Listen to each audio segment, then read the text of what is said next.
right, good evening, folks. Thanks for coming. We're going to get started. Thanks for braving the traffic. And how many days before Christmas is it? 11 or 12, something like that. So thanks for coming out, and happy holidays. So my name's Rob. I did IPO. We've been holding events in Silicon Valley for many years. We hold events multiple times a week from San Jose to San Francisco. I'd like to highlight two events that are coming up. Wednesday, December 20th, Deep Learning 101. We have a great workshop up at Google Launchpad in San Francisco.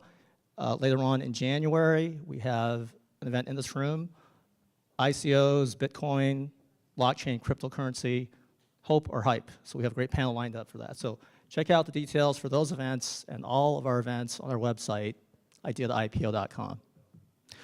We were launched officially on February 1st, 2010. At that time, we had no members and no events on our calendar. At this stage, we have over 55,000 members among all our meetup groups in the Bay Area, and we've completed over 1,833 events.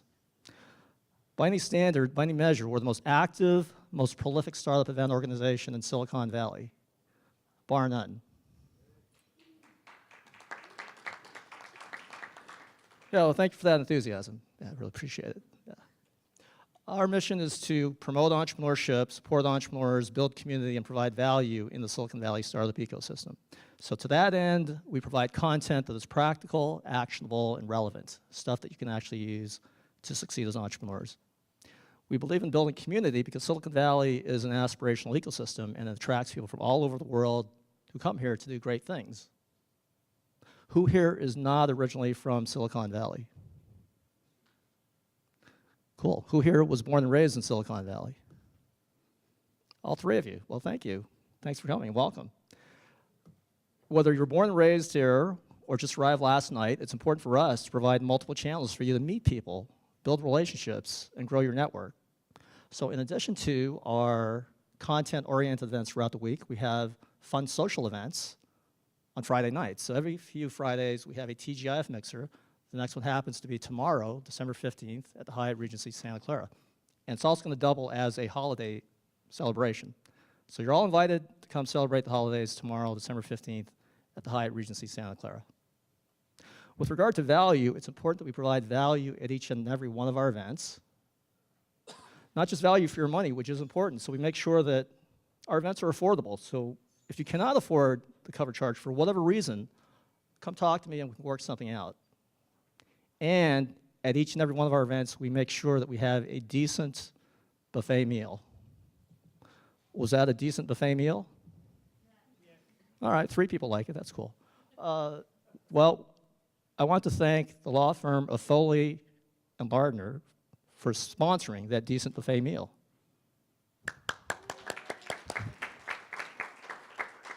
Although I personally went to Costco, Taco Bell, and Subway to pick it up.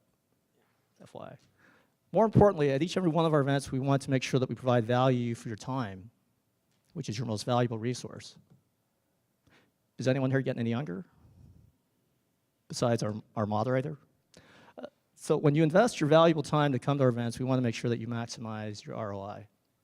We have many partners that help us do what we do: law firms, venture capital firms, angel investor groups, incubators, accelerators, colleges, universities, lots of other players in Silicon Valley.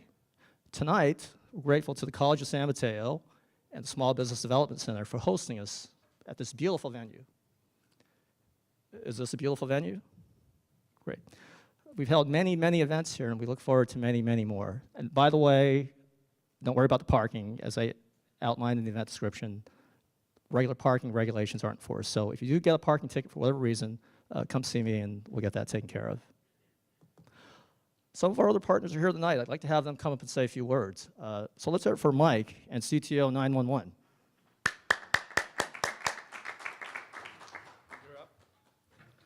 Hello, this is Mike for CTO 911. I'm also a data scientist, and I organize practical AI meetings where I bring entrepreneurs that are interested in building great solution using AI and applying in different areas of business. I bring them together and give presentation about their technology and how they're applying. So I run this meetup typically once a month. Our last event was on fintech and blockchain, and the previous one was on growth hacking influence, all using AI. So our next meetup will be sometimes in January, and will be on body technology, all right, with AI. So if you're interested, please come talk to me and enjoy the event. Thank you.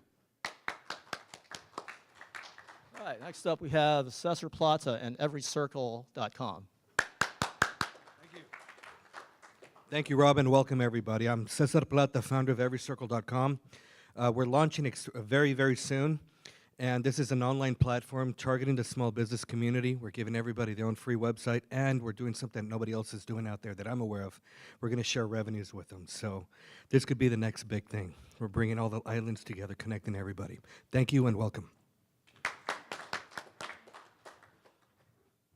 So though our local mission is to support entrepreneurs here in Silicon Valley, our global mission is to democratize entrepreneurship and innovation all around the world. To that end, we have a robust YouTube channel, youtube.com/idea-to-IPO.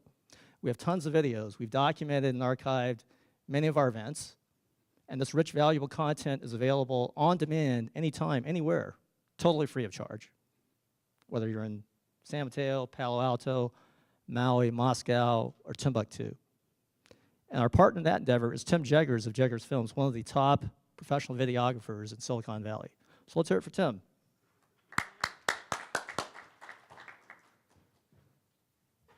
Thank you, Rob. Thank you, everyone. So I'm Tim. I do the video coverage for Rob's events, as well as a bunch of other organizations throughout the Bay Area. I also provide content for individuals and organizations, products, whatever it may be. My overall emphasis is just media production with a specialty in video. And yeah, that's pretty much my whole thing. So if you have any questions about any of that, I'd be more than happy to talk to you later. And we'll go ahead and get it back to Rob. All right, so here's the schedule for the rest of the evening. I'm going to pass it off to our distinguished moderator, and we're going to have a spirited panel discussion. Audience members, if you have a question, hold your question until 8 o'clock. We're going to set up a mic stand, and we'll do Q&A from 8 to 8:30. At that point, we'll break. You can talk to the panelists one-on-one, and hang out and network, socialize, and connect. And it's a very informal situation, so if you need to go use the restrooms, they're back there. Help yourself to the food, and we'll probably have some food you can take home later tonight. So at this point, I'm going to pass it off to our distinguished moderator. He is one of the top corporate attorneys in Silicon Valley. He's a partner at the distinguished law firm of Foley and Lardner. And he's passionate about helping entrepreneurs succeed. So let's give it up for Todd Rumberger.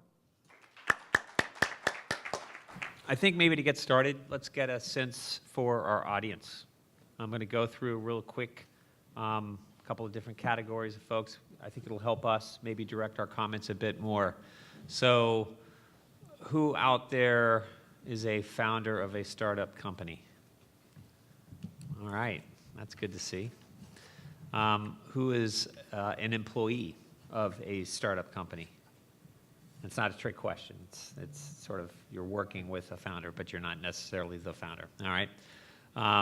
Who's with sort of big tech enterprise company here in the Bay Area? All right. Any investors other than the folks on the panel here? Okay. How about any service providers, attorneys like me, CPAs, anything else? Oh, all right, that's great. It's a very target-rich environment for me then. Journalist, blogger, writer, marketing person, PR person, anybody? Okay. All right, so it sounds like mostly an audience of startup founders. So I think you picked wisely, you came to the right event. What I'm going to do here is let each one of our panelists, I'll go down, I'll start at the end with Joe. We'll work our way back to me, give a little bit of background on themselves, and then maybe a sense of whether you're focusing on kind of seed, early stage, growth, And I think sector-wise, we could probably talk about that later in the context of the questions. So can you hear me, by the way? I'm sharing this. So, all right. So there you go, Joe. Roll? Okay. I do have my canned statements, so I'm going to have to roll through those. All right? Okay. My name's Joe Jason. I'm with a firm called DNA Partners. Why are we called DNA? Because we're investing in the entrepreneurial spirit of humans' DNA. Okay? Not life sciences or anything like that. So it's the entrepreneurial spirit of your DNA. We focus on 50 to 500K investments. So we're early seed, if you want to call it that. Our geographies are USA and China. We're about 3+ years old, and the vertical that we do invest in, I'm going to cover it because it's a mouthful. Digital media value chain technologies. So the infrastructure of digital media, like it's transported. So when you're watching Netflix and it's going clear and fuzzy, that's like an encoding, decoding that's happening, managing your broadband signal. So that's the digital media value chain technologies. The infrastructure side is what we invest in. I've moved to the Bay Area in '96. I've lived in Asia, a couple different cities, and it's been 23 years in mobile wireless primarily, so way before iOS and Android. And I'm an advisor to the State Department for 5G spectrum allocation for USA and China. Hi, everyone. My name is Ivy, and I am an investor at Zeta Venture Partners. Zeta Ventures is a seed and Series A focused fund focused exclusively on B2B AI startups. Some of the investments that we've backed that you might know of include Inside Sales, Domo, and Domino Data Labs, for any of you data scientists here in the room. And Zeta Ventures, beyond seed and Series A, specifically what we look for when we invest is evidence of product market fit. And for us, that doesn't necessarily mean revenue, but we want to be able to talk to some customers and have them say, even if this doesn't exist yet, that if it did, then they would want to buy it, yesterday. Before coming to Zeta Ventures, I was with a smaller pre-seed fund called New Gen Capital, investing kind of all across the board in a range from life sciences, robotics, rocket ships even, to your more bread and butter enterprise SaaS and consumer social media network apps. And before that, I ran a startup accelerator in the clean tech space. Cool, and I'm Brandon at Lux Capital. So Lux is roughly a $1.3 billion venture fund to invest in what people call frontier deep tech. Prior to that, I was in business school. I lived in Boston for 2 years.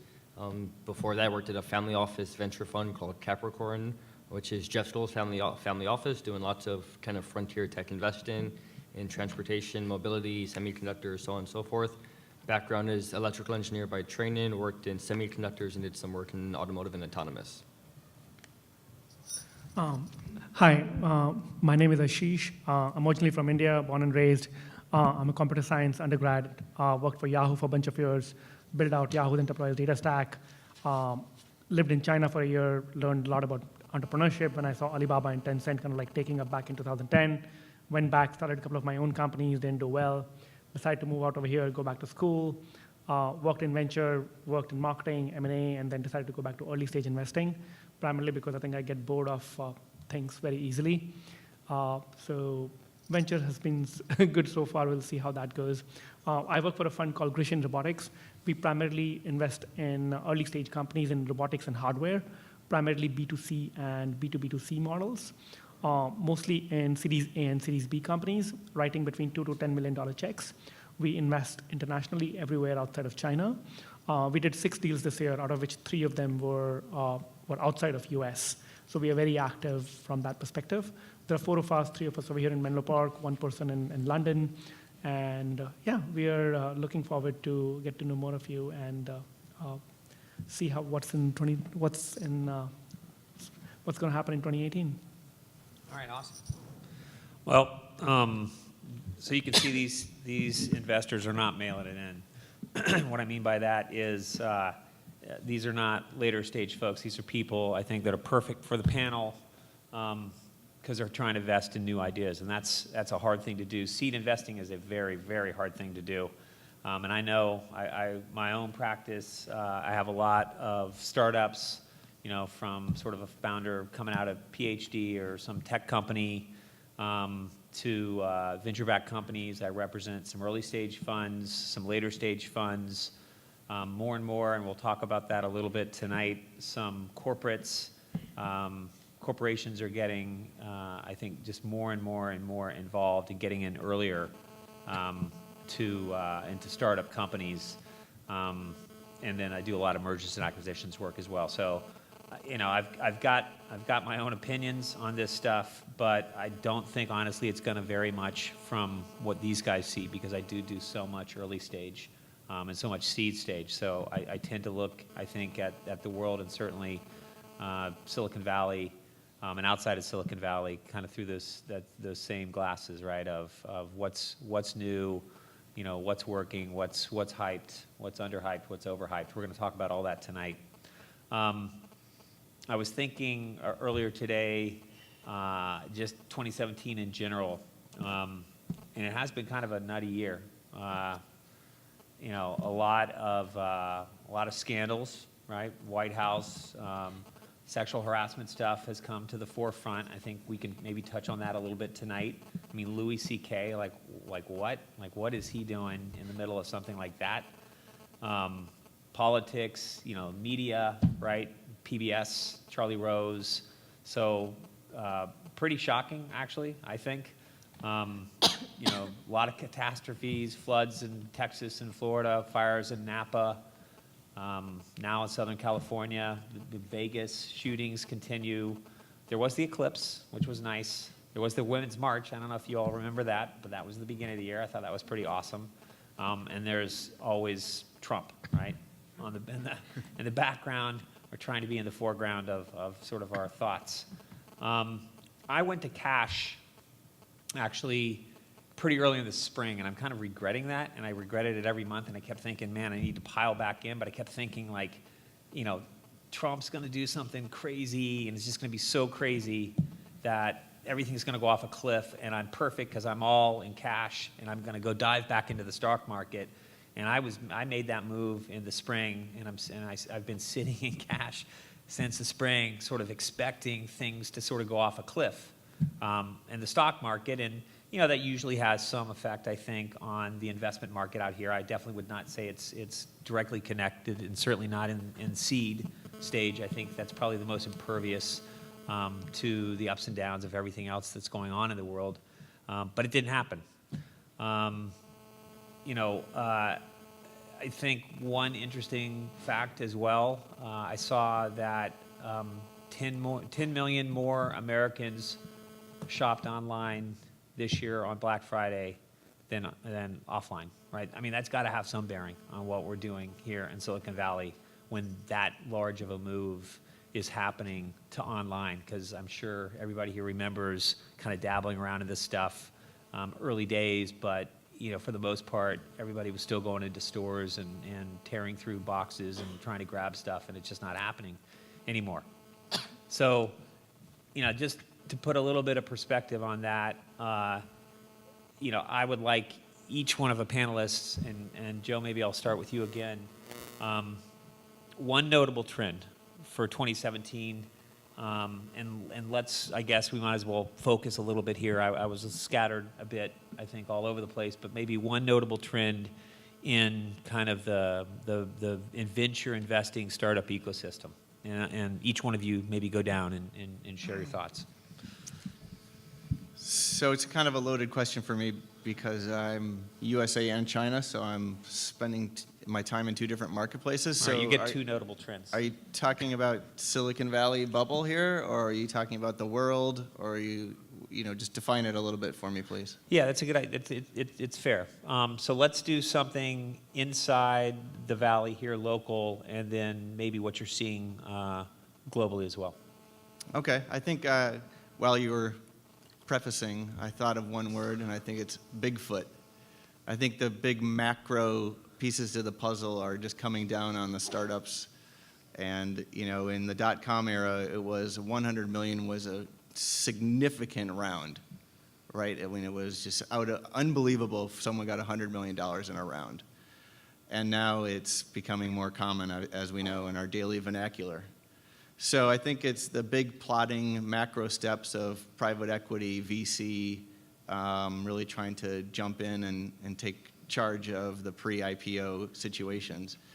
What does that mean to startups? It means I think you start to shop a little bit harder for who's going to be your seed investor, and you really want to get the smart money. And if you're in Silicon Valley, you really want to. It's a dating game, and it's not all about just the money. It's about the brand that comes with the money, and your brand that comes with your solution set, whatever that is, whatever your product or service is.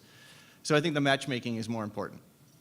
Because you have to leverage your networks and your competence a little bit more deeply.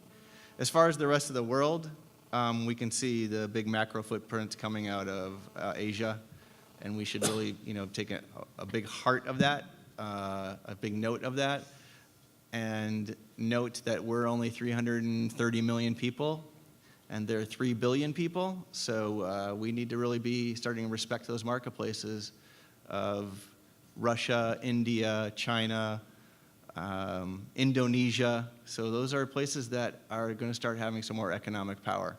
So I guess that's the way I would look at it. So I think Bigfoot's coming in a macro way.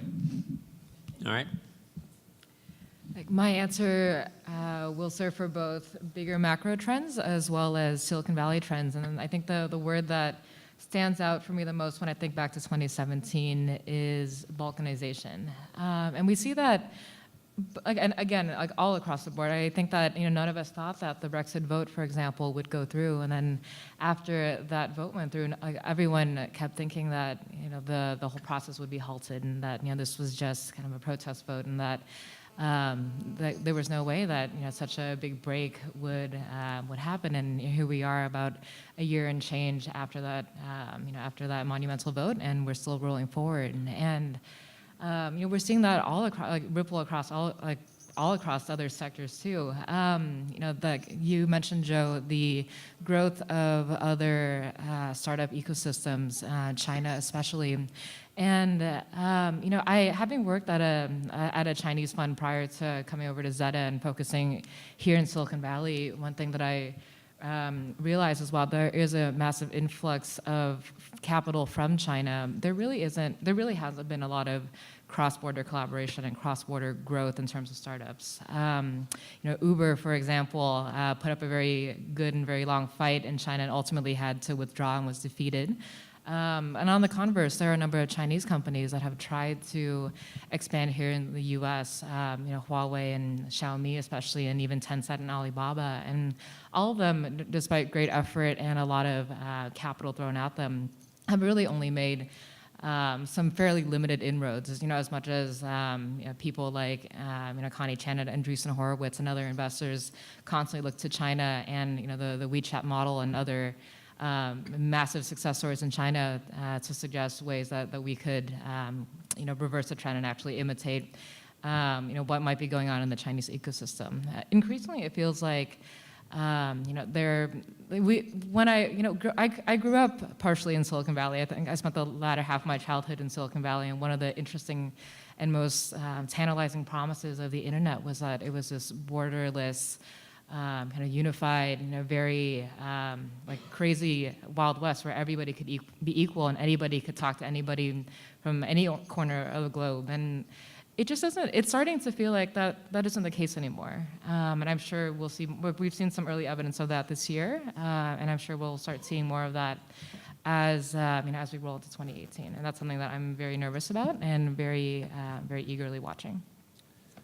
Cool, and I will echo some of Joe's comments. So the trend that I think I've seen in many others is one that I actually don't agree with, but it's capital is king.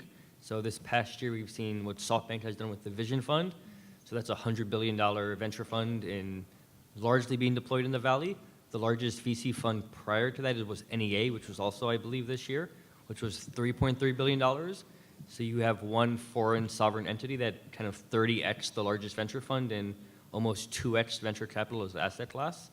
So I think that's been an interesting dynamic at play. We've never in the history of our country, I think, had a sovereign fund or entity with a few $1 billion have so much influence on kind of the growth trajectory and governance of younger stage companies.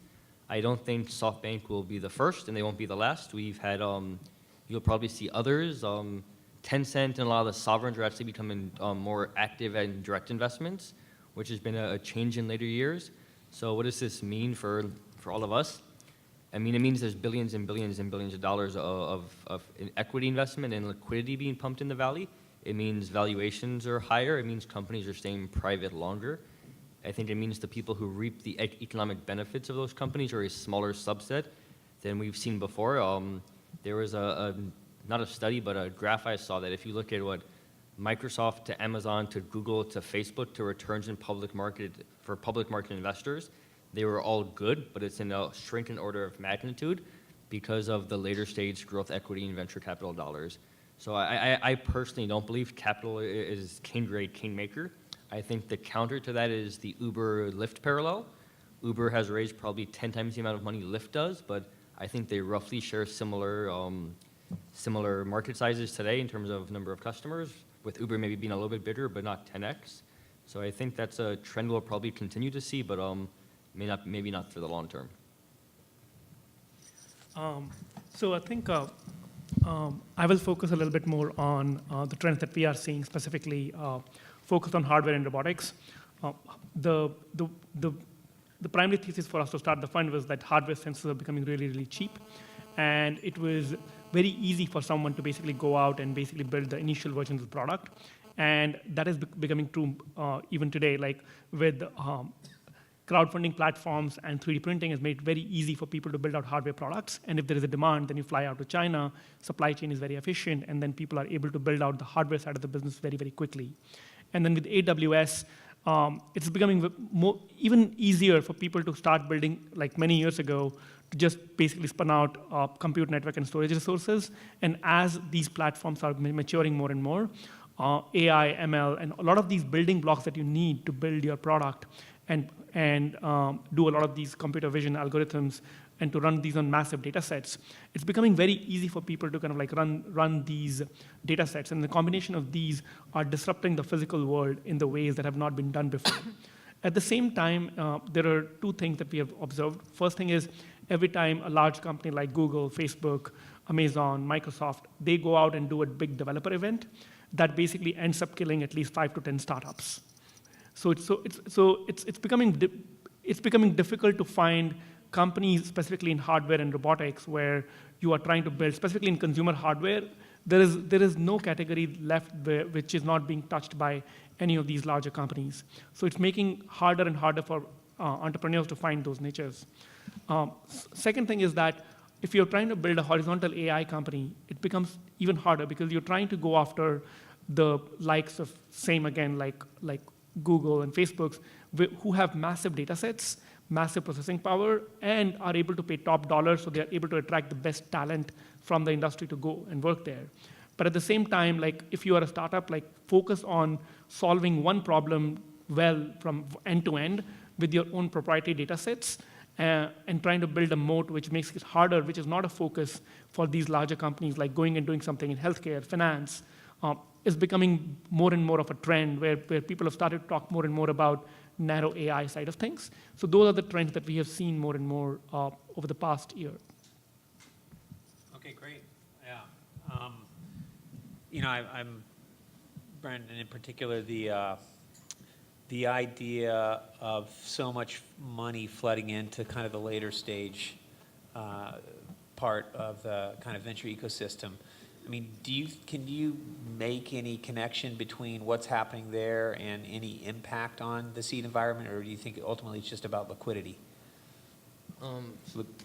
Sorry, could you rephrase the question slightly? So, in other words, if so much money is getting poured into sort of the D, E, F, G, H rounds, right? What sort of impact, if any, is that having, you think, or could it have on kind of the very early stage, the seed stage, or is it really just a question of ultimately liquidity or sort of funding those companies in lieu of going public, and those companies are going to be acquisitive of startups and do, acqui-hires? Is all that stuff going to come back sort of raging? So I think there's a few ways you can answer that. I don't think, I mean, my personal view is I don't think it directly has a huge impact on the seed environment. We have seen a ton of seed companies come up, and that could just be because there is tons of money and people think a lot of ideas could be funded. I think most investors would say there's lots of seed companies, but there's been fewer, I think, high-quality Series A's. It's a very wide funnel early on. The funnel narrows pretty quickly. And I think the contrarian bet to, like, my guess is what SoftBank and all these are betting on, is they are betting on there's a large concentration of talent and ideas in certain places of the world, whether that's Silicon Valley or Beijing or parts of the UK. And the global corporate sector is probably lagging behind in much of the technology. And there at one point will be all these companies are sitting on tons of cash on their balance sheet, hundreds of billions or trillions of dollars. And I think the bet is there will be a global corporate technology refresh. And if you can fund these companies to be in a real business, you will see a much more attractive M&A environment in the much later stage.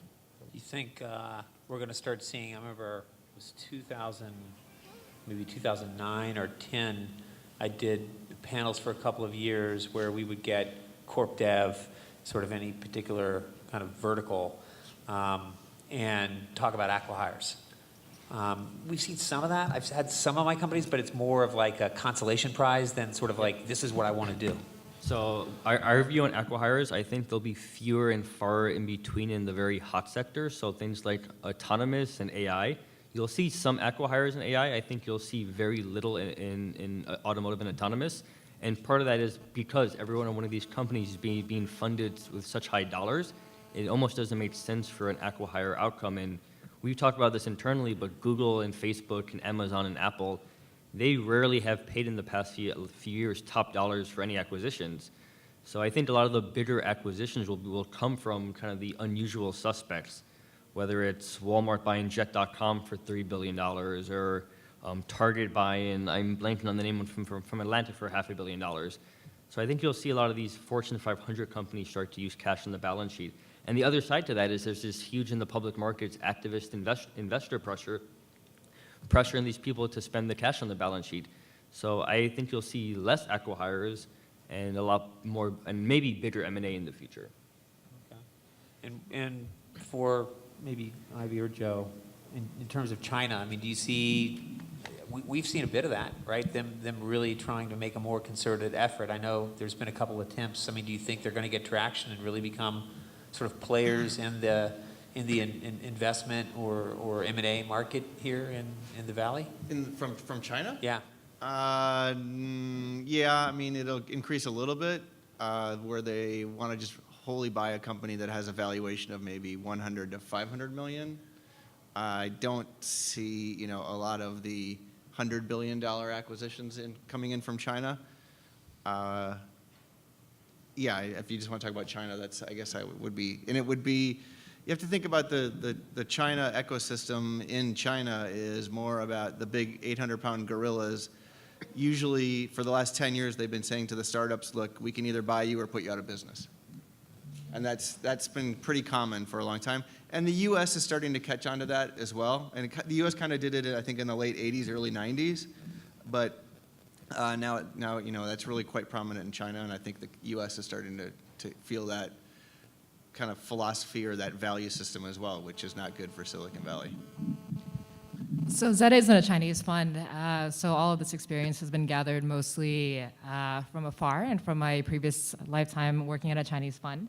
But one thing that we don't talk about quite as much as I think we should, and I think we will talk about more next year, is something called CFIUS, which I believe stands for the Council on Foreign Investments in the U.S. But basically what they are is it's this fairly secretive group of I guess of government regulators who actually have the power to review and effectively veto a lot of foreign deals. And historically, this group has focused most of its efforts on the semiconductor space. Almost all of the deals that it considers and vetoes are ones that it would veto on the grounds of having some effect on U.S.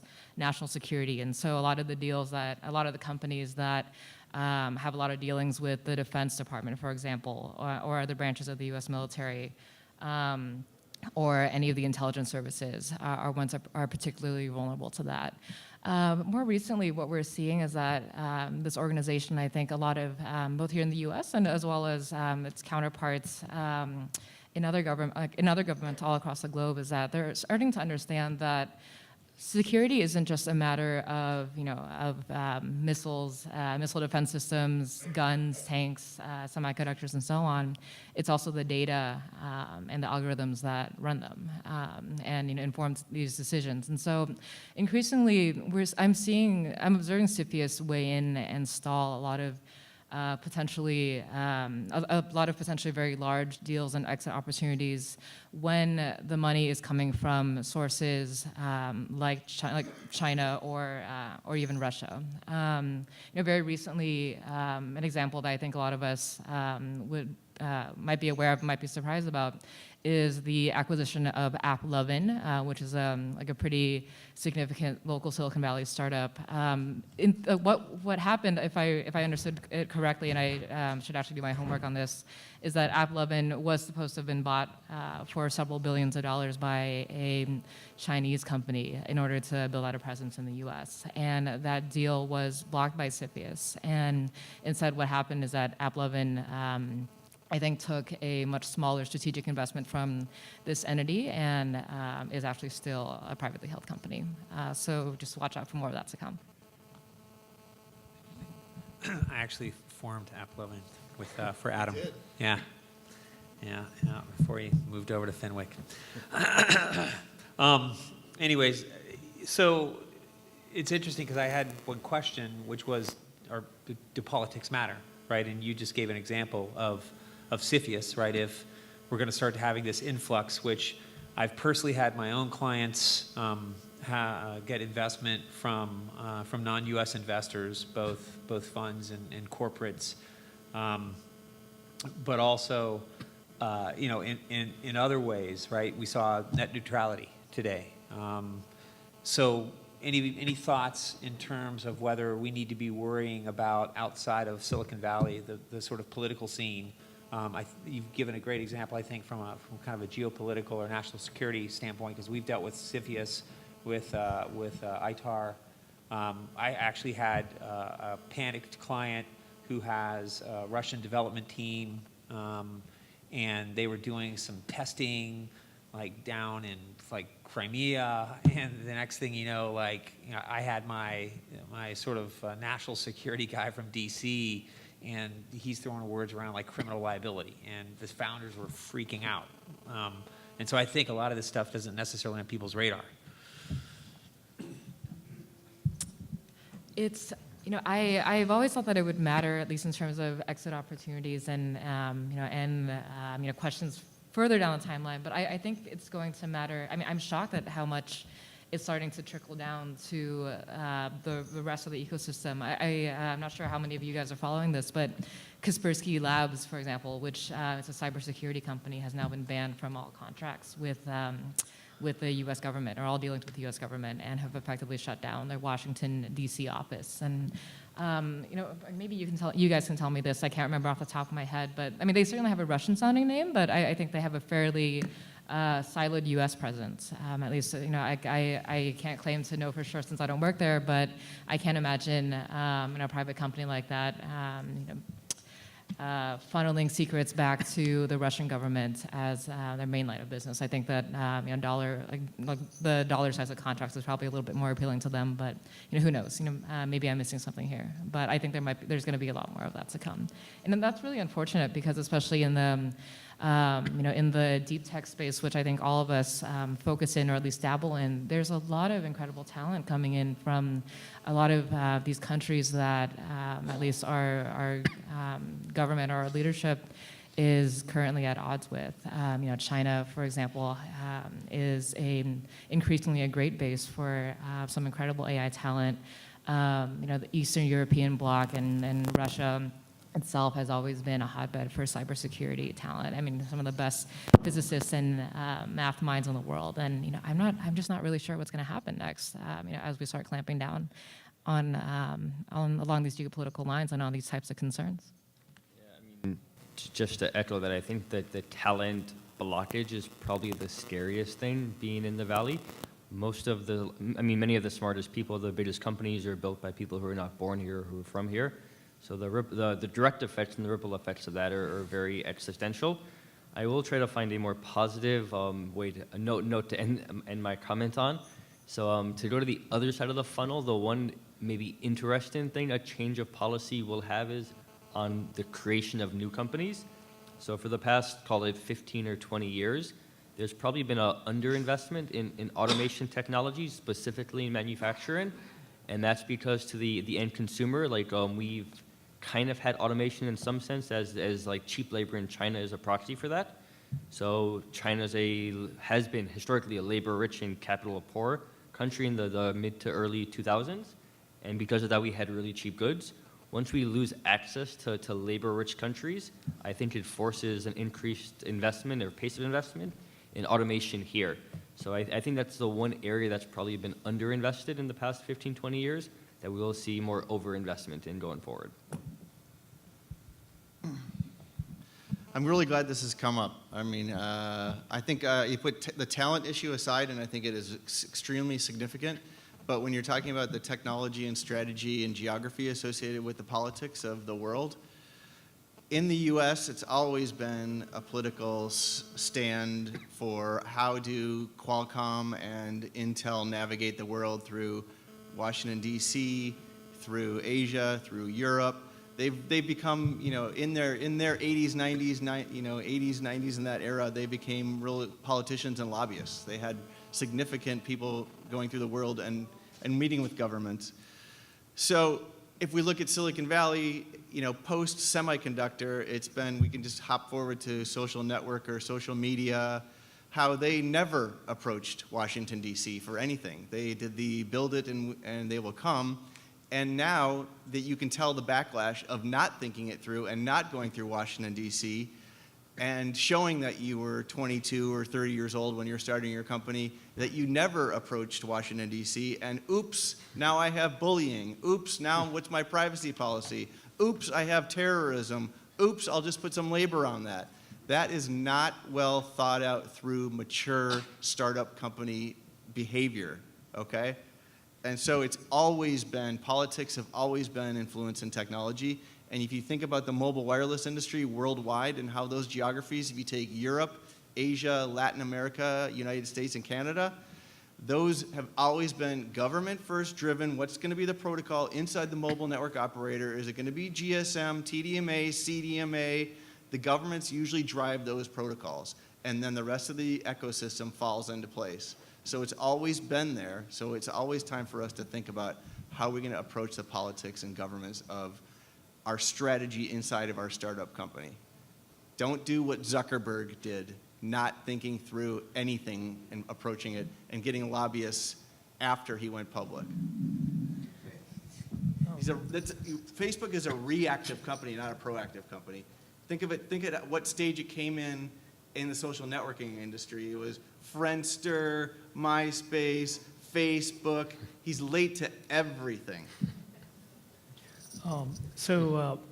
When he gets anxiety about losing customers, he buys a company to make sure he's above $1 billion. So Wall Street doesn't make sure that he's penalized for going through minus $1 billion. Obviously now he's buffered that quite a bit to $2 billion. But watch the anxiety traits when he buys a company. It's because he has anxiety, not because he's looking for new technology. Because he's never had a technology path.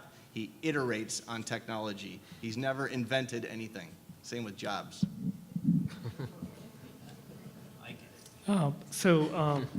On the other side of things, I think what's happening is that the whole thing of crypto and blockchain, I think that have removed a lot of these borders that were created over the past many decades or centuries. Now, because of what's happening with crypto and blockchain and Bitcoin, it's become very easy for people to kind of like create that, and different people are using that for different reasons. I think what I wanted to say is like it's a very interesting time where you have so much innovation going on in so many different areas that includes AI, ML, crypto, blockchain, biotech, robotics, hardware, automation. And I think a lot of these things are kind of definitely the talent. And I mean, so all of these things are so much interlinked that it's very difficult for any of us to predict what's going to happen. But at the same time, I think being cognizant of thinking about what are the top factors that are going to have an impact. Like everybody wants to talk about, hey, blockchain is the next best thing, but I mean, or Bitcoin is the next best thing. But when you dive deeper and you talk to people, majority of the people have only surface level understanding of these technologies. So I think taking time to learn and understand how the technology is going to shape some of these things and understanding the deeper technology would definitely help and serve everyone better. All right, I just got a 10 minutes. I can't believe it, 10 minutes. This always happens to me. So I'm going to do this really fast. I'm going to spit out a sector, and I just want to sort of overhype or underhype. Okay, just to speed things along here. I'll start with Ashish. We'll just head down that way. We'll keep going. VR, AR, overhype, underhype. Overhyped. VR overhyped, AR TBD. Both overhyped. MR, not overhyped. I just think Bots. there's potential. Bots. Super overhyped. Overhyped. Chatbots are overhyped. Robotic process automation is underhyped. Okay. Overhyped AI on top of AI. What a bore. I was headed to AI. This was sort of like dumb bots, not smart bots. All right, drones. Consumer drones, overhyped. Enterprise drones, TBD. Okay. This won't be one word. I think they were overhyped. I think you'll see a lot less investment going there going forward, but the businesses may be real. I wanted to say underhyped, but yesterday I learned that Zipline is booking something like $250 million in revenue. Zipline's a drone to deliver drugs to and medicine to remote villages in Africa that don't have roads coming to them. So I think there might be something here. Overhyped, or neutral, I guess. Neutral? Okay, fair. That's fair. Neutral. I'm just going to say safety first. All right, I'm gonna skip AI because I think we touched on that. But blockchain. Let's talk about blockchain. I think the use case, it depends on use case. So it's very difficult to say one way or the other, but it's definitely, I would say, neutral. Okay. I mean, if anyone's looked at their Coinbase account the past few days, it's been ridiculous. Ripple 4x in the past 3 days, which is not Coinbase, but another crypto. So I think as a sector, it is way overhyped. I think the excitement is real and the technology is real, and you will see real companies. I think it's early innings, TBD. I'm excited about it, Gold, furs, coins, beads. All right. Blockchain, coins. I'm ready. All right, so I'm kind of slamming this together, but there's sort of the sharing economy and the on-demand economy. You can make a distinction between the two, up or down, overhype, underhype. I think overhyped in the US, underhyped across the world. I'll agree with that. I think it was overhyped. I haven't seen a lot of activity in it this year, but I don't know that the trends played out yet. There's a lot more that could be done and could be explored, and I think there might be a second wind coming up sometime around the corner. Todd, I missed the question. Sharing economy, on-demand economy, overhype, underhype. It depends on the geography. Yeah, overhyped USA, the rest of the world, underhyped. Okay. Mobility, connected car, autonomous vehicles. Underhyped. Okay. Wow, so this is going to be a longer answer. I think the self-driving part is very overhyped today. I think you will see a lot of interesting applications about the experience inside a vehicle and how do you make these vehicles work together, cybersecurity for vehicles, and kind of back-end infrastructure. Ditto what he just said. I would tend to agree, and I want to throw in a nugget. I think electric personal vehicles, I think, are awesome. So we're starting to see the scooters around San Francisco, and the electric bikes in China are everywhere. So it's time for us to start getting personalized instead of automated driving. Smaller vehicles. Okay, I got 4 more, but let's keep it to underhype, neutral, or overhype. Space. Okay. Underhyped. Underhyped. I think it's overhyped. I don't know that space is the right industry for venture capital. It requires huge initial hardware or huge initial capital investment. And I think there's a small number of crazy funds that'll be willing to do it, but it's going to take longer than 10 years to send a man to Mars. At least it's more than what most venture capital firms can bear. So overhyped. I'm going to say underhyped because I want more funding in it. Security. Overhyped. Cyber, overhyped. Physical, I think underhyped. Underhyped. It's a gift that keeps on giving, especially with AI. I think that anytime you build any wall or any way to keep people out, there's going to be a million and other, probably Russian, probably mostly Eastern European engineers trying to get around it. So it's always going to be underhyped. I think underhyped because there's just going to be more ecosystems, so underhyped. Okay. Life sciences. Underhyped. So broad. I'll say underhyped. Underhyped. Underhyped. Last one, ag tech. Overhyped. I like it, but I think it's overhyped right now. It's overhyped. Underhyped, hoping for more funding.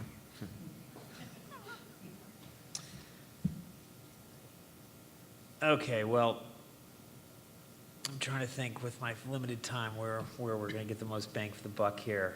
A couple of things. Just let's stay on the same theme, but make it really sort of quick. Valuations. You think this past year, too high, Too high. low, Too high. flat? Okay. I will just say I think valuations are probably the highest they've ever been since the dot-com bubble in terms of private market investments. And seed as well, so maybe make a distinction. So really quick, I think the seed today was the Series A a few years ago. So everything is just increased in dollar size and valuation. Okay. Valuations are higher. I think they're too high, USA and China. Okay, recruiting. Recruiting, this is another near and dear thing I think everybody has to deal with at some point. Getting somebody else to believe in what you're doing. Recruiting for your portfolio companies. Anecdotally, I've personally seen it a little bit easier. I can't really necessarily say why, but I'm not hearing necessarily all the same, like I can't find anybody problems, and maybe that's an influx or engineering teams abroad or something like this. But let's just break it down to two: engineers and salespeople. Finding good AI ML engineer is very hard right now because Google and Facebook paying them such a huge amount of money that startups can't afford them. And finding a good like a really good salesperson has always been hard. Spot on. Agreed. I think that there's plenty of human resources out there for technology. We just have to do some little different geographic markets and give them 6 months to get to know your company a little bit. So you got to put in a little bit of investment in the person and look at their resume a little bit more broad than point at 3 things on their resume and say, okay, I can pay this person $200K. You got to take a little more time and look a little more breadth. I will add one anecdotal story to that. Every big tech company has an AI ML research lab where they pretty much give people complete free reign. It's like the Bell Labs of the present day, which makes it hard to recruit because it's not just money, it's they have free reign and they can even publish. Are you telling your companies to grow or to get profitable, right? Get profitable. Depends on the company. Depends on the company. Profitable. Who has the negotiating power, founders or investors? Depends on the situation. I'll take a side. Come on. I think in the earlier stage, it's very, very founder friendly. I think as you move to the later stages with larger capital or writer checks, it becomes the investors tend to have more power in the later rounds. Just to add to that, one thing is it depends on it also depends on the sophistication of the entrepreneur versus the VC, because in the US, there is a lot more resources, but as you start going outside of US, the sophistication of entrepreneurs starts to go down very, very quickly. So that's where investors definitely try to take advantage of the entrepreneurs a lot more. Todd, I have a question for you. How did we manage to talk about 2017 for a whole hour and not mention any of the sexual harassment scandals? That is my next question. That's why I was lifting my finger to Rob, that he cannot let me move on without talking about this. So, diversity, sexual harassment, right? Common on both. Either do you see a change in your startups, your own firms, or the broader tech ecosystem? Go ahead. I'll take that. I think it's two. There's diversity question, sexual harassment question. So, what I'm hearing and what I've heard from some of my fellow investors, as well as some female founders, is that there are a number of GPs, general partners, and VC firms in the space, and just investors in general, who are now playing by the Mike Pence rule book, and that they will not meet with a woman alone in a room, because I think that the fear of a false accusation is very high. There's certainly been a lot of draining of the swamp this year, and I imagine there's going to be a little bit more to come. And I think in a way that's definitely started a conversation about what's been going on and how how underrepresented women have been in this ecosystem for a very long time now. But as far as any actual strides in diversity, any increase in in equity and in representation among an employee pool or in venture capital, we haven't seen that quite yet. I think it's still very early days, and I think there's going to be this is a story that's still very much playing out. And just really quick to add a follow-up comment. So this is a panel where I think they knew they were going to ask the question. We still only have one woman amongst 5 people, so that does show. So. Yeah, but there were more women invited. So you have to be conscious of that. Yeah, I didn't see the invite. And Rob's always been good about inviting women. Well, actually, that's a good question. So why don't we say that? Anecdotally, think about your portfolio company boards. How many women are on those boards? Generally, we have. It depends on how big the board is, because if there's early stage, it's hard to find. But as you start going to a later stage, you start to see. But it's still rare to see women on the board of the companies. I agree. It's a huge problem. We had a board meeting a few weeks back. It was probably 15 people in the room, and there was 2 women. I would say that, so we focus exclusively on the B2B part of the ecosystem, and I think that there's even more of a dearth of women there than in the more general tech ecosystem. And I would say that it's, at least on our boards, it's slightly above the average, but that's still a very low bar. I would say we're, in seed, we're just looking at the companies in general. So if the executives are male or female, we're neutral on that. I mean, it's not really biased. So I think it's nice to be in at this granular level where you're just shopping for the technology. And of course, it's the team, right? So the team builds the product, and then there's the marketplace, people, product, marketplace. So we're always just looking for the best person. You may think that's a cliche, you may think that's a cop-out, but that's genuinely how we feel, is we're looking for the most competent team, and we don't care about the gender. We're gender neutral, and that's how we've always been. And we're that way in China as well. It's the same thing. So, China is also liberating women probably faster than the US. So I think it's time to not always put a mushroom cloud on what's going on presently in this little microcosm, and it's like, let's look at the world horizontally and see where it's really changing. Okay. Joe, why don't you tell us what you really think? Just kidding. All right, anyway, let's hear it for our panel.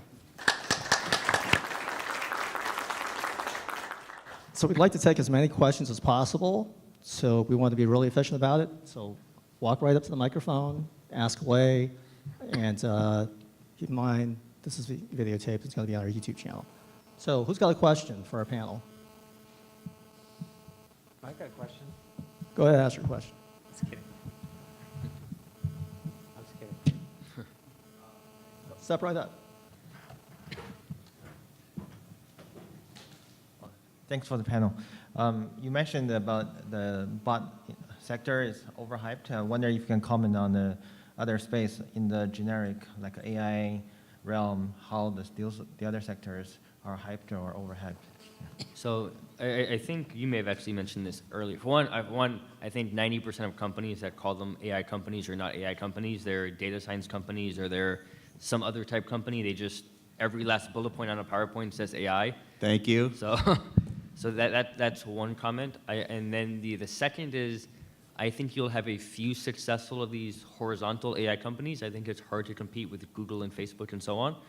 But I think you'll see lots of very successful and underhyped AI for taxes or AI for this. Very similar to how we're having the unbundling of services. I think you'll see like a whole AI-ification phase of companies. And to expand on that, since vertically applied AI and vertically focused AI companies is Zeta's bread and butter. The reason for that is one, the question about talent and paying money for top talent. So when your work is, or when your goal as a horizontal AI company is to try to commercialize advances in algorithms and kind of the cutting edge and the bleeding edge in algorithm, you're going to have to pay top dollar, and I'm talking millions of dollars a year cash to recruit the very few number of people, and I'm talking in the low thousands, that can actually do this kind of work. And then two, you're also, as a startup, competing against these companies that have access to very, very large data sets that can train these algorithms. That's a really tough that's a really tough question and a really tough task. As a company that might only have maybe 500K of funding when we're starting out, and so. And then I think thirdly, a lot of these large tech titans are in the business of very large scale, and they're also, what they're very, very bad at is customer service. How many of you have gotten someone on the phone to help you with a problem with Gmail? Raise your hand. There's not, like, no one's raised their hand in this room, and so you can't do that with with a lot of enterprise sales. You can't do that. You can't imagine like a Google supporting a Visa, for example, on a big project and routing someone for 10 hours through a call center in the Philippines. That's just not going to happen. And so you really need to, where the opportunity is for these startups is to take the bleeding edge algorithms that a lot of these tech titans are pushing out into the world and packaging them up for a specific use case, like like banking or like farming even. I think there's a lot more opportunity and a lot more room for you to grow and breathe there. Just to add to that, I think you were asking about areas. I think AI in manufacturing is a massive area that not a lot of people are doing. I think today only, I think Andrew NG came out with this new company, Landing.ai, which is trying to basically apply AI to manufacturing. So that's a massive area to look to go after, because it's just like manufacturing is such a massive industry.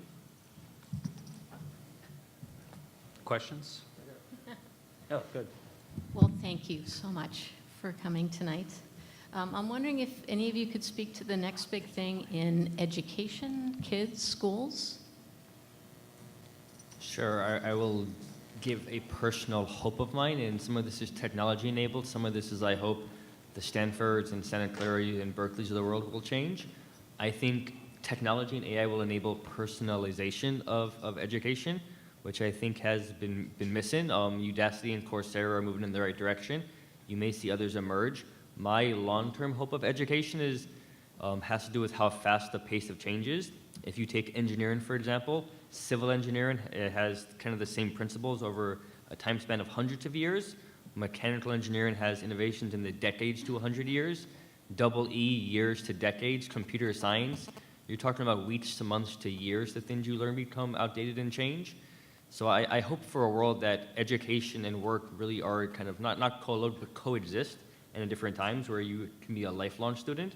Because I took a ton of AI classes in undergrad, and all the stuff I learned in 2009 doesn't matter, and like deep learning wasn't a word back then.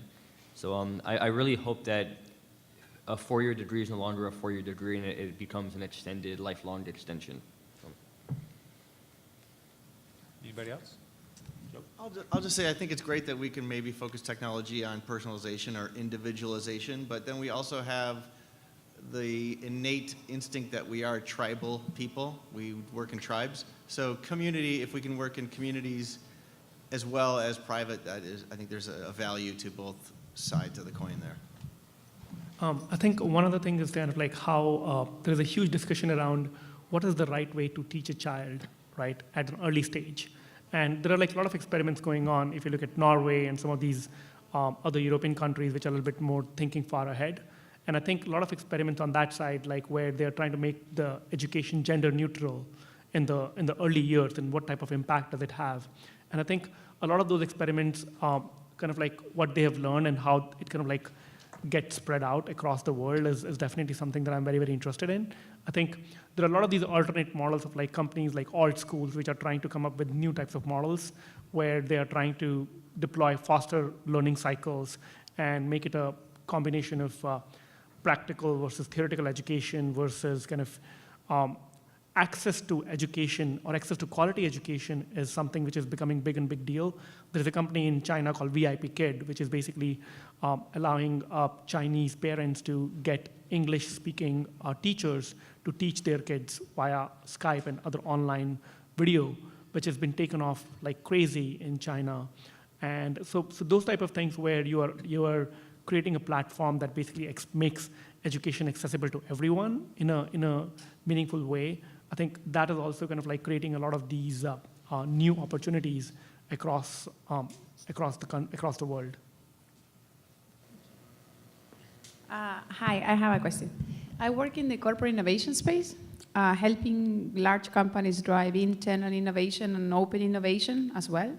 So given most of you are like early stage investors, I wanted to know how does your perception of an early stage startup changes, if it does, by working in the early days under the umbrellas of large organizations, also considering the rise of corporate venture funding?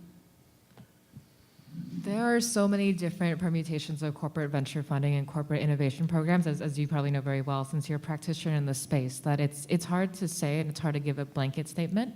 I think historically, one of the reasons why, well, first of all, historically there hasn't been a lot of corporate interest in engaging with startups very early on. I think that we're at the beginning of seeing that starting to change. But for a startup, that can be quite tricky.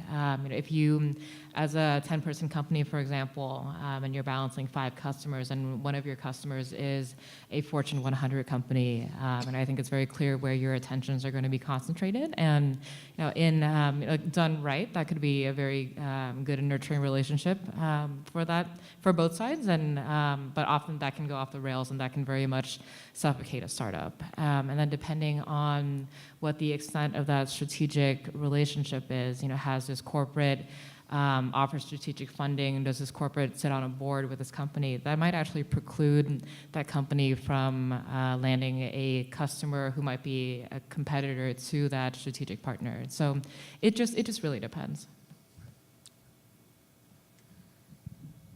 I'll take a pass at this. I've been a strategic, so I was vice president of corporate development for SK Telecom in Seoul, and my mandate was investments USA and China. And Ashish knew me around this era. And earlier when you said, what do you want your startup to do to be profitable? I think when we look at DNA Partners, we're not looking for the next Uber. We're not. We're looking for a company to invest in that grows, maybe with one other investment to get to profitability. So when we're suggesting in our contacts, strategics, because strategics are huge partners and a little bit of investment, and when they're that big of a partner, they bring in customers. So it helps accelerate our investments to get to that profitability level and then expand. So once again, I want to stress, we're not the Silicon Valley cookie cutter seed investment firm here. We want our exits, to be $100 to $500 million. That'd be great, So we want to do more, but less bigger. We're not looking for, strategics are great anywhere in the world, and they're open-minded and they're not as greedy. I think one thing to also add is, I think strategics at an early stage, it depends. In certain cases, like most of the strategics are not been doing it, like they've just started it and they think of this as a cycle. Like when you look at funds like Qualcomm and Intel Capital, who have been doing it for a longer period of time, they know how this needs to be done and how to play along with the financial VCs and other players in the ecosystem in a nice way. But when you think of some of the other corporates who are doing it for the first time, the problem that they face is like they they don't care about the valuation because they are just investing from strategic point of view. And that basically helps in like pushing the valuation too much. And that leads to higher valuation, and that's why the financial VCs don't like to invest in early stages with the corporates unless there is a strong value add. And when you try to bring up, let's say, if we are co-investing with, let's say, like a large corporate now, but there are other players in the market who are their competition, then they would be hesitant to work with this startup because they would see like, hey, this company has invested, so I'm not sure what information is that I'm going to work with them and share with them is going to get shared. So people are definitely becoming more and more cognizant of these things, and even entrepreneurs are trying to basically stay away even at early stage, like from that perspective, to take equity dilutive funding from corporate ventures.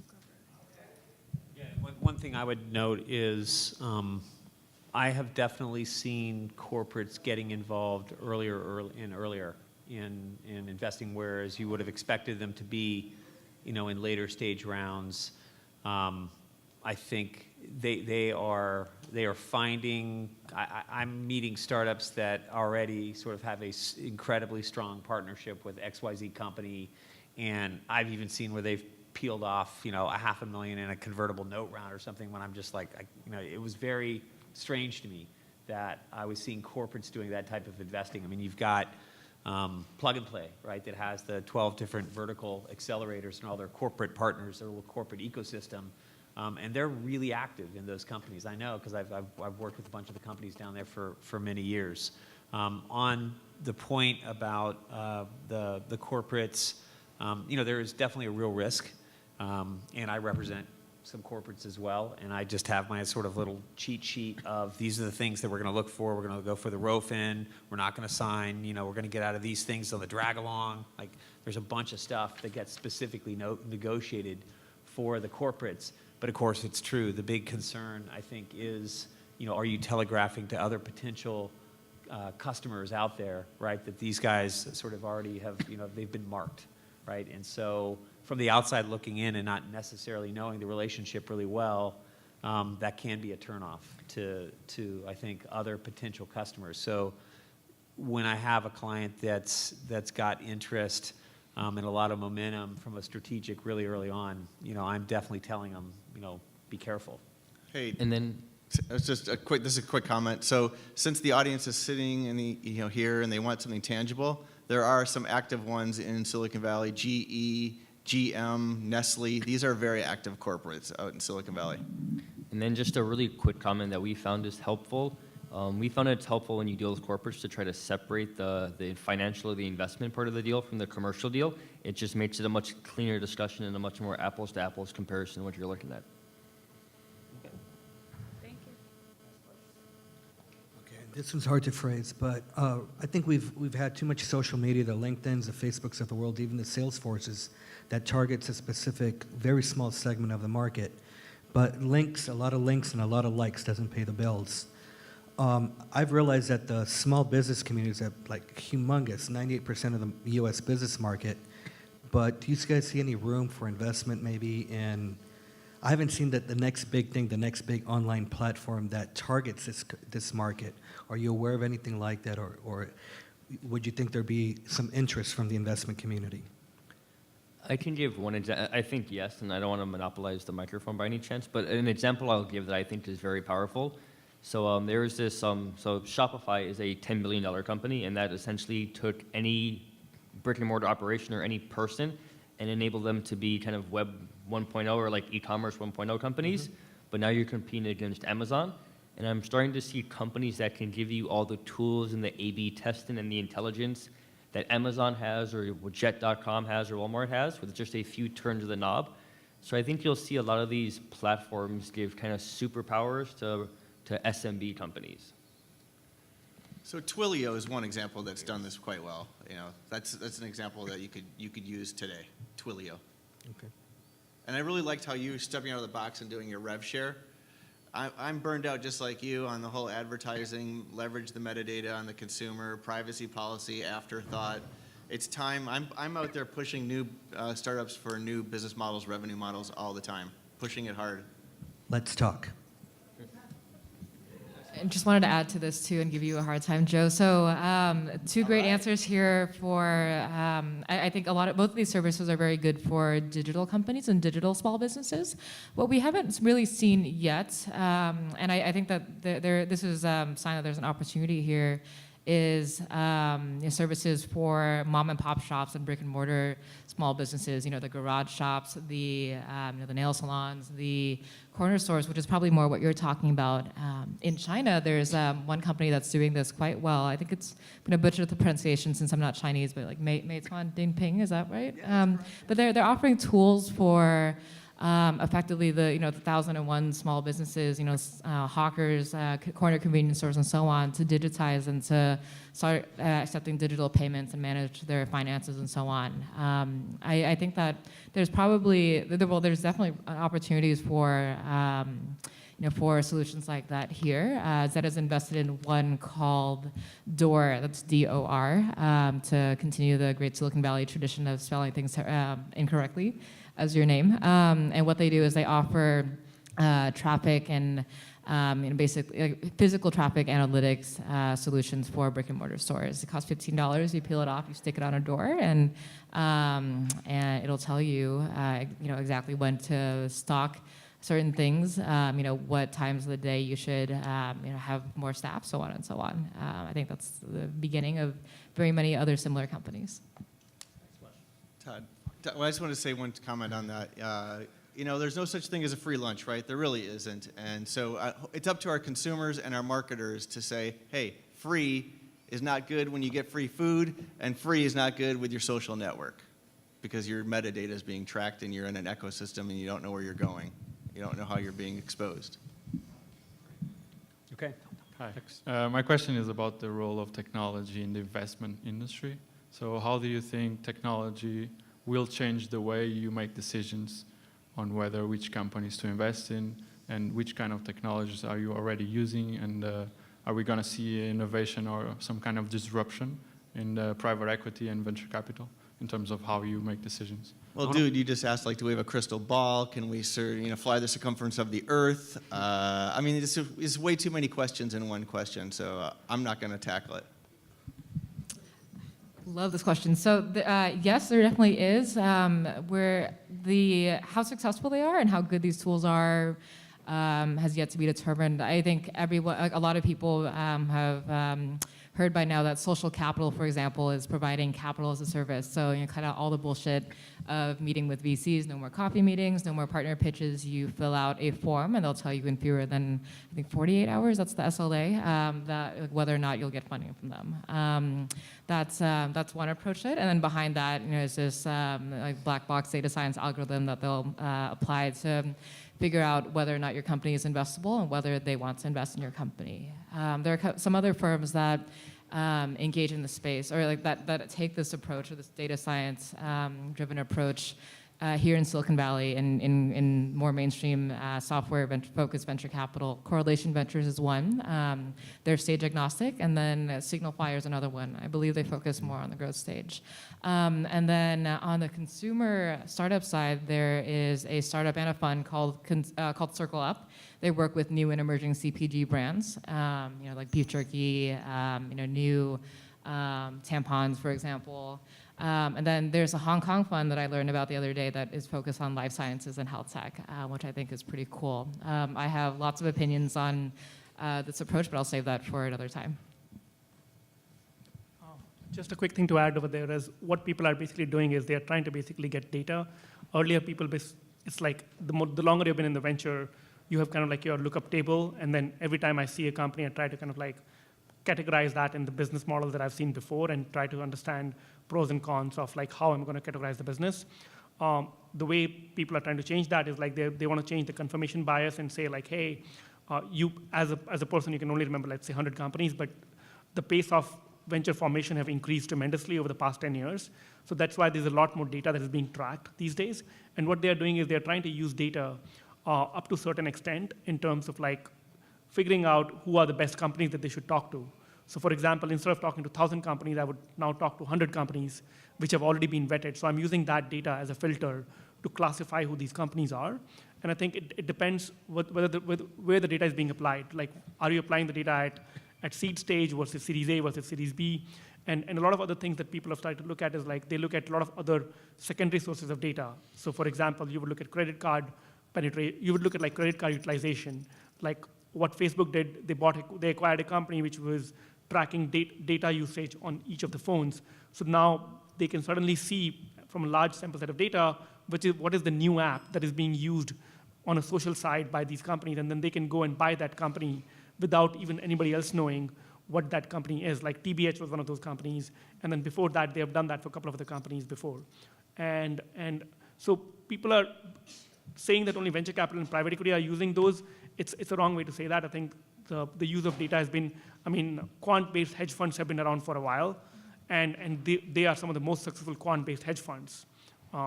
And corporates and everybody has been kind of like using that type of data to identify the top companies they want to talk to. But at the same time, are they the best companies to go invest in? It's too early to tell, because there is always this element of like going and meeting with an entrepreneur, because in the early stages, an idea is just an idea. It's still about the person who's going to execute on that idea. So there is only so much that you can do with the data. I work for a bank in Korea. Is fintech overhyped or underhyped? It's a simple question. Or say P2P lending, for instance. It depends in terms of the which category of consumers you're going after, whether you're going after underbanked or unbanked, that is underhyped. But for going after like payday loans, like that's a big market that people are now trying to go after. Like companies like LendUp are trying to build that because they don't have credit scores.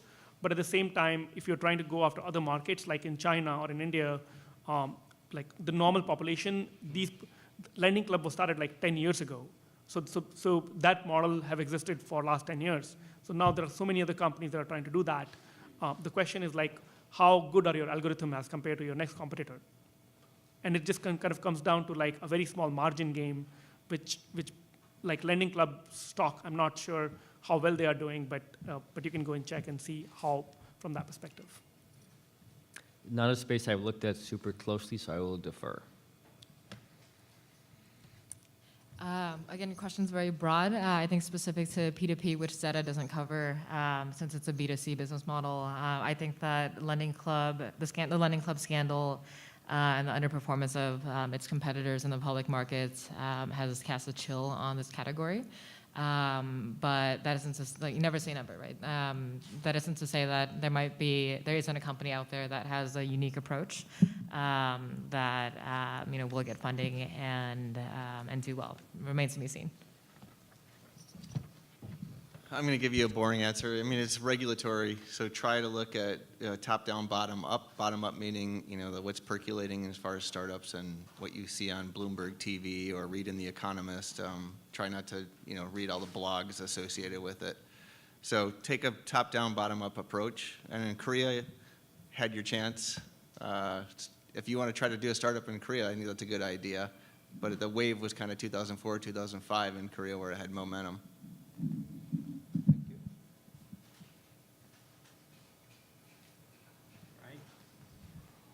How we doing here? Can I ask one more question? All right, just for you. Just to You can wrap have up. one last question. Is it a good time to start a company? Let's go down the road. Ayush. Yeah, it's a great time to start a company. It's a great time to start a company. I think it's probably never been a better time in terms of just the number of the opportunities, incubators, mentors, and capital out there for founders today. Agreed, co-signed. In addition to what everyone else has said, venture capital definitely is not the end-all be-all to funding your new business and funding your new company. We haven't talked about this at length, but the rise of ICOs, there are other forms of financing, equity crowdfunding, and so on, are all options that are available to you, all with their own pluses and minuses and pros and cons, but the resources now I think are more prevalent than ever. So yes. I'd say definitely yes, because of economies of scale is just getting there where you can implement. And I think it's cool that you can build ecosystems now. So it's not just Android, iOS, Amazon. You can build your own ecosystem and build a nice, Salesforce would, kind of did that. So Facebook did it. So I think it's time where you can build your own ecosystem and really be proud of it and have some real values inside of it and build quality product for SMB maybe. So I think time is now, yeah. I think it's great. Economies of scale are there and the borders are coming down as well, except for one guy in Washington, D.C. Actually, one more thing. Make a prediction for 2018. Startups, Prediction funding, 2018. sports, the Oscars, politics, Super Bowl. Trump impeached. And you're on video, so we can play it back. Go ahead. You too, Todd. More and more people who are building companies using robotics and hardware. I will imagine more meta-type venture funds or multi-asset class funds, so like the SoftBanks of the world, but more of them. Brandon took mine. So I'm going to pass it over to you, Joe, and I'll come back. I'm just going to say Latin America too, T-O-O. I'm just going to go with Trump's impeached. We'll see. All right, well, let's give it up for our panel.